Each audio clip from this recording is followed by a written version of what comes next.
greetings to you and the viewers.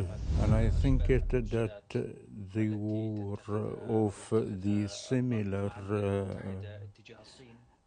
productions with the United States of America, with China, that it will determine the fate of the economic war between China and the West. It is a final attempt from the West to stop the process of advancement of China in the military fields and the artificial intelligence and the IT technology. We're talking about a new package that affects 140 Chinese entity in a very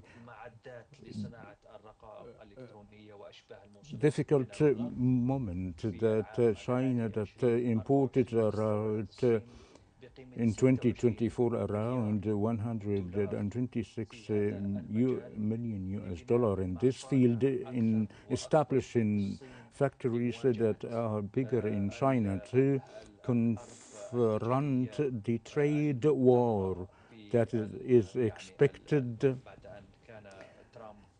Either Trump had won the presidency and the arrival of the Republic Party in the next year. And I think that China wants to exit from the fierce hegemony of the West. We're talking about the electronic flagship that enabled the world to use a technology of a small size, either the mobile that we are using or even some of the advanced technology in the military aircraft of the fifth generation. And we are talking about the artificial intelligence. And I think that the West wish to dominate the advancements in this field and to avoid China to enter in this field through the conflict or the dominations about the manufacturing, the microchips, either the nanometer that are very fast, complicated, or to get it from the company from the South Korea or Holland, Netherlands or Taiwan. And I think there is a gap between China and these countries in producing the semi-flagships, despite the increased production of this complicated industry, that China imports around a third of the world's need of such. Then how do you think, sir, could China respond to the new US chip curbs?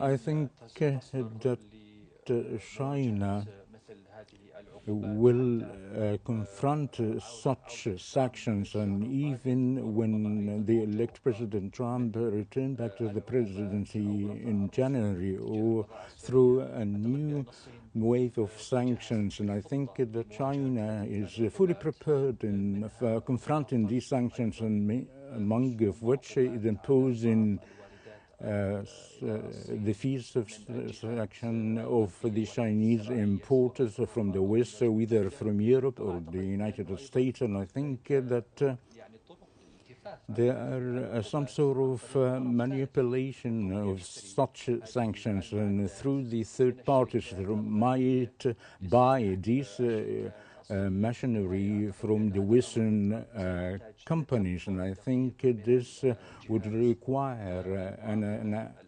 accurate follow-up of the U.S. sanctions. And I think there is a great history of manipulation on such penalties of the Chinese firms through which they can continue.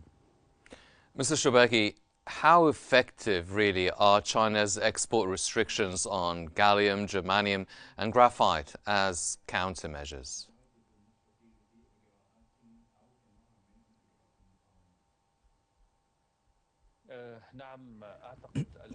I think that the restrictions are limited of the high sophisticated technological materials that enter in feeding the artificial intelligence that is relating also and some other technological stuff such as the military.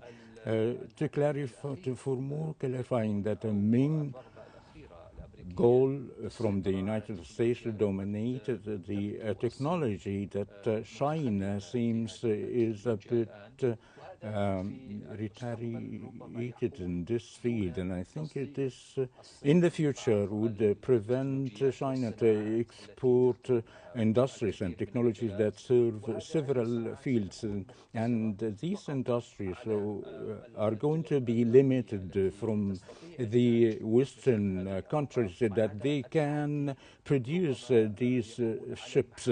This challenge will be at stake, particularly that China announced that reached to reach the 7 nanometer of microchips that can be used in the electronical industries of mobiles. And I think this was a surprise for the West, as China is allocated a great budget to develop this sector, to support itself in this industry. And I think this matter is a challenge for the Western countries.